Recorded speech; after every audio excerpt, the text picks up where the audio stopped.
Hello students, once again हम atomic part 2 ले रहे थे लास्ट वीडियो के अंदर, जिसमें हमने डी ब्रॉगली का एप्लीकेशन किया था।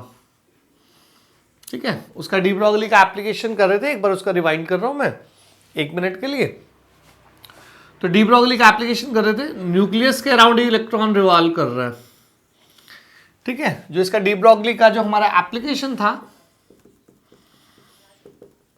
that was Bohr's postulate of angular momentum, which was mvr is equal to nh by 2 pi। और इससे आज कुछ और इंपॉर्टेंट रिलेशंस हम करेंगे लिंक। ठीक है, तो वो था Bohr's postulate of angular momentum।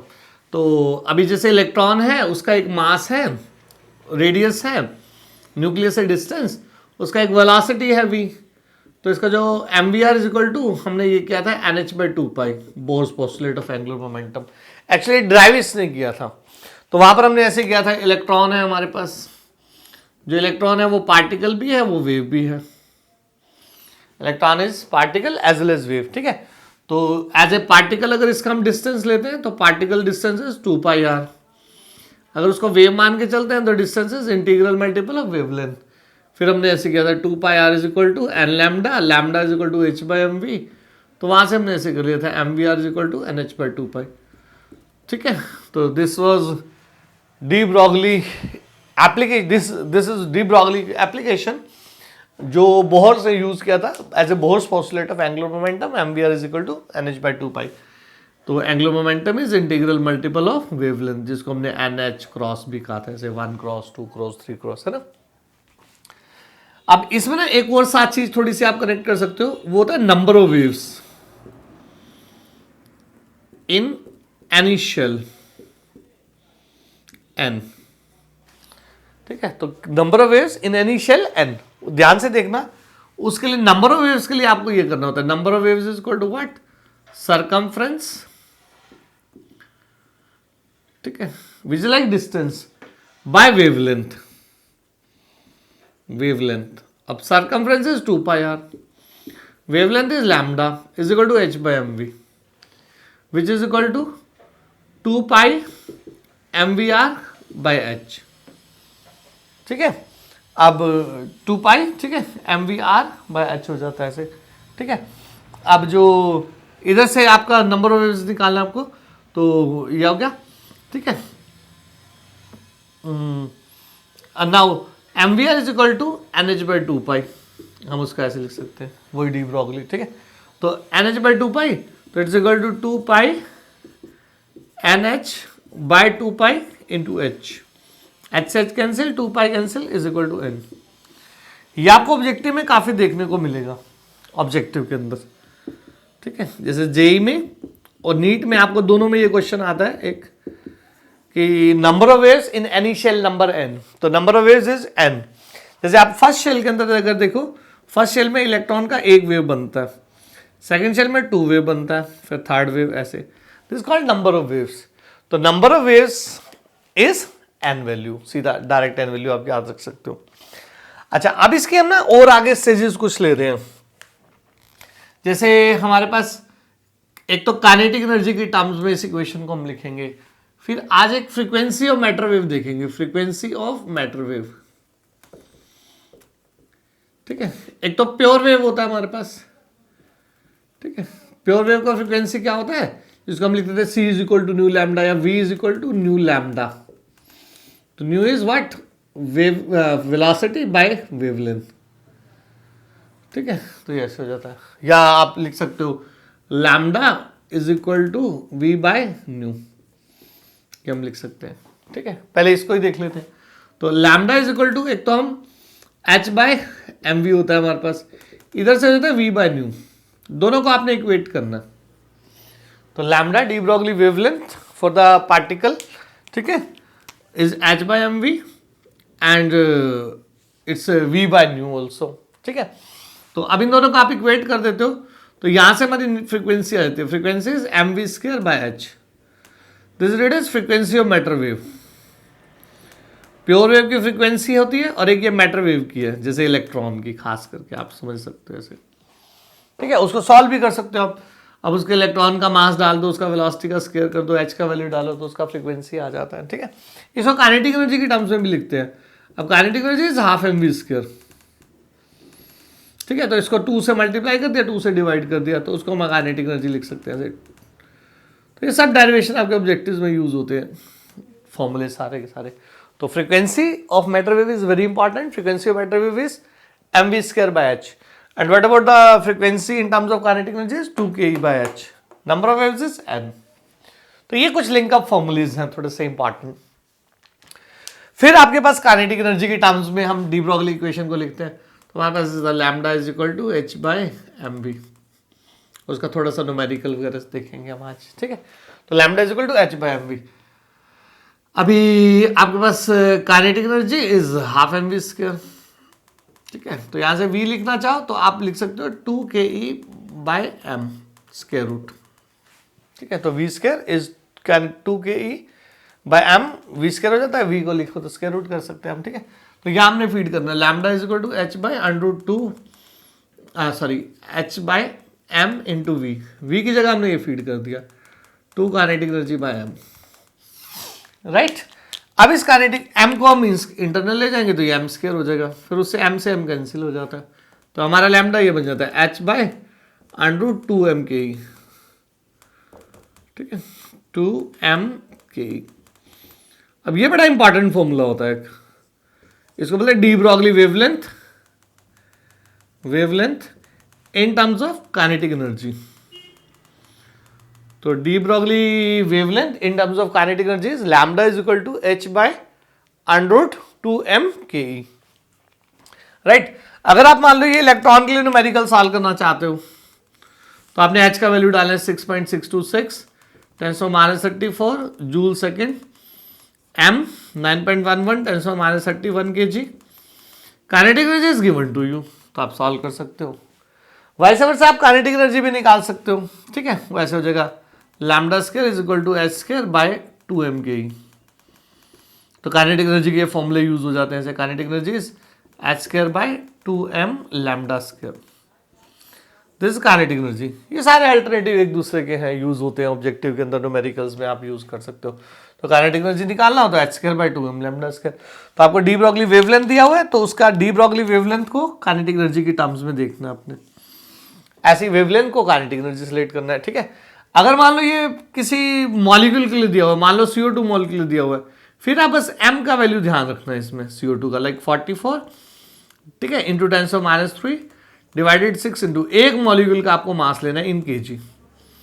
तो इससे सारे आप न्यूमेरिकल सॉल्व कर सकते हो। तो de Broglie wavelength in terms of kinetic energy, उसके न्यूमेरिकल रिलेशन आ जाते हैं, ठीक है। अब इसी का एक बड़ा और इंपॉर्टेंट चीज होता है जो आपको खास करके ऑब्जेक्टिव में बहुत देखने को मिलेगा, lambda is equal to h by under root 2mke। ये हमने लिख लिया, राइट, ठीक है। अब इसको हम ऐसे लिख सकते हैं h by under root 2m, ठीक है, into kinetic energy is EV, charge into potential, उसको ऐसे लिखते हैं EV, चार्ज इंटू पोटेंशियल, ठीक है। जैसे अब आपको मान लो काइनेटिक एनर्जी ऐसे दिया हुआ है, kinetic energy is 1 kV, right. तो एक इलेक्ट्रॉन है that is accelerated through potential, जिसका काइनेटिक एनर्जी बन जाता है मान लो 1 kV। अब 1 kV का मतलब कितना है आपके पास 1, ठीक है, 1000 उसका हो जाएगा 1000 वोल्ट, ठीक है, पोटेंशियल। तो वहां पर आप ऐसे यूज कर सकते हो, h की वैल्यू 6.626 10⁻34 बाय 2, m 9.11 10⁻31 kg, ठीक है। और यहां पर जो काइनेटिक एनर्जी है वो आप 1000 किलो वोल्ट यूज कर लेते हो आप, ठीक है, 1000 इंटू फिर आप 1.6 इंटू 10⁻19 कूलम्ब यूज कर सकते हो। तो उससे ही आप न्यूमेरिकल सॉल्व कर सकते हो। एक इसका और रिलेशन आता है, जैसे आपका EV है, अब यहां पर lambda is equal to h by under 2m EV, ठीक है। EV को आप ऐसे कर सकते हैं E into V, charge into potential. अब इसको पोटेंशियल की टर्म्स हमने लिखना है सिर्फ, ठीक है। तो ये ऐसे लिखा जाएगा आपके पास lambda is equal to h by under root, right, 2m into EV. E is 1.6 into 10 raised to power, थोड़ा सा मैं यहाँ रब कर रहा हूँ, 1.6 into 10 to minus 19 coulombs into potential ऐसे. अब इसकी आप वैल्यू डालो यहाँ पर.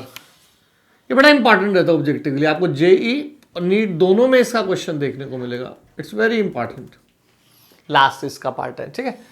तो lambda is equal to h by m v. तो यहाँ पर एच की वैल्यू आप डालते हो 6.6 10 to minus 34 joule second. Mass of electron डाल देते हो 9.11 10 to minus 31 kg, राइट. अगर इसको आप सॉल्व करो तो यहाँ पर लैम्डा का वैल्यू आपका ये आ जाता है. लैम्डा इज इक्वल टू आपके पास square root of 150 by v. आप इसको सॉल्व करके देखना, ये आपको डायरेक्ट रिलेशन ऐसे काम आता है in the unit of Armstrong. ये आर्मस्ट्रॉन्ग के अंदर होता है ऐसे, ठीक है. या इसको ऐसे भी लिखा जाता है, लैम्डा इज इक्वल टू इसका स्क्वायर रूट कर देते हैं 12.697 के अप्रॉक्स होता है. 12.69 divided by square root v Armstrong. तो ये आपको रिलेशन ऑब्जेक्टिव में बहुत ज़्यादा देखने को मिलेगा. जेई के अंदर आया हुआ 2-3 बार, नीट के अंदर भी आया हुआ, मेडिकल नॉन मेडिकल दोनों के अंदर यूज होता है. तो इस इंपॉर्टेंट रिलेशन को ध्यान रख लेना. तो यहाँ से एक बार थोड़ा सा ध्यान रख लेना, lambda is equal to h by n root 2m के, ठीक है. h बाई 2m इसको हम डिवाइड कर सकते हैं EV, charge into potential. Charge का वैल्यू आप डाल दो, काइनेटिक एनर्जी आपको दिया हुआ है तो उसका न्यूमेरिकल सॉल्व कर सकते हो. मेन आपको ये फॉर्मूला थोड़ा सा ध्यान रखना होता है. Lambda is equal to h की value 6.6 10 to minus 34 joule second by 2m 9.11 10 to minus 31 kg into 1.6 into 10 to minus 19 coulomb charge into v potential, ठीक है. अब उसको कहते हैं wavelength in terms of potential. ये अलग अलग रिलेशन है. तो wavelength in terms of kinetic energy, wavelength in terms of आपके पास पहले जैसे काइनेटिक एनर्जी थी, ये वेवलेंथ इन टर्म्स ऑफ आपके पोटेंशियल हो जाता है, ठीक है. तो लैम्डा आपका क्या हो जाता है स्क्वायर रूट 150. इसको डायरेक्ट भी रिमेंबर कर सकते हैं, स्क्वायर रूट 150 बाय पोटेंशियल, या lambda is equal to 12.69 by square root v, ठीक है. इधर से आप ये लास्ट थोड़ा सा इसको याद रख लेना, lambda is equal to h by m v, ठीक है.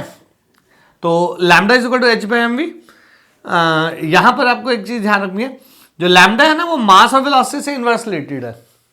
एच तो हमारा कांस्टेंट है, तो आप इसको ऐसे लिख सकते हो, lambda inverse related to mass as well as velocity. अब वो कई बार इस तरह के न्यूमेरिकल देता है आपको, जैसे आपके पास O2 है, SO2 है, राइट. तो आपको लैम्डा ऑफ O2 और लैम्डा ऑफ SO2 कंपेयर करना है. तो ये ऐसे हो जाएगा, mass of SO2 into velocity of SO2 divided by mass of O2 into velocity of O2, right. Let's say वो कहते हैं वेलोसिटी सेम है, ठीक है, वेलोसिटी सेम है. तो इसके मास की रेशियो आप करोगे ना, ऐसे हो जाएगा 64 डिवाइडेड बाय 32, ठीक है. तो ये 2 टाइम्स हो जाता है इस तरह से. तो ऑक्सीजन का और SO2 का वेवलेंथ कितने हैं 2 टाइम्स. ऐसे किसी भी पार्टिकल का, इलेक्ट्रॉन का, प्रोटॉन का, न्यूट्रॉन का, ये आपको न्यूमेरिकल मिलते ही रहेंगे. तो आपको बस ये ध्यान रखना, lambda is inversely proportional to mass and velocity, ठीक है. अब वो मास जिस भी बॉडी का आप डालो, इलेक्ट्रॉन का, ठीक है, यहाँ पर प्रोटॉन का, न्यूट्रॉन का, ठीक है, तो उसका मास और वेलोसिटी डालना है. तो you can compare there wavelengths. तो वो आपके ऑब्जेक्टिव के अंदर ट्रबल चलते रहते हैं, वो आप प्रैक्टिस करोगे, ठीक है. तो ये सारा डी ब्रोगली का एक समअप था हमारे पास मेन. बाकी इसका प्रैक्टिस चलता रहता है, सेशन कुछ और रिलेशन आ सकता है. 99% मेरी तरफ से ये सारा कंप्लीट रहता है, हर चीज आपको इसमें प्रेजेंट की गई है, ठीक है. बाकी प्रैक्टिस में मैटर करता है, आपको न्यूमेरिकल प्रैक्टिस करते चले जाओ और जितना एक्सपर्टाइज अपने आप को करो, ठीक है. तो ये सारा डी ब्रोगली ने हमारे को दिया था. नेक्स्ट वीडियो के अंदर हम स्टार्ट करेंगे हाइजेनबर्ग अनसर्टेनिटी प्रिंसिपल, ठीक है, नेक्स्ट लेक्चर के अंदर. तो हम स्टार्ट करेंगे Heisenberg uncertainty principle. Uncertainty principle. अब जो हाइजेनबर्ग अनसर्टेनिटी प्रिंसिपल है, 1 मिनट का उसमें रिव्यू देते हैं, फिर वो नेक्स्ट लेक्चर में हम करेंगे. अनसर्टेनिटी का मतलब क्या होता है, जो आपको पक्का नहीं है, श्योर नहीं है, उसको हम कहते हैं अनसर्टेन. तो इलेक्ट्रॉन जो है हमारे पास, जो न्यूक्लियस के अराउंड रिवॉल्व कर रहा है, बोहर तो बोलता है electron is moving in fix energy paths called shells.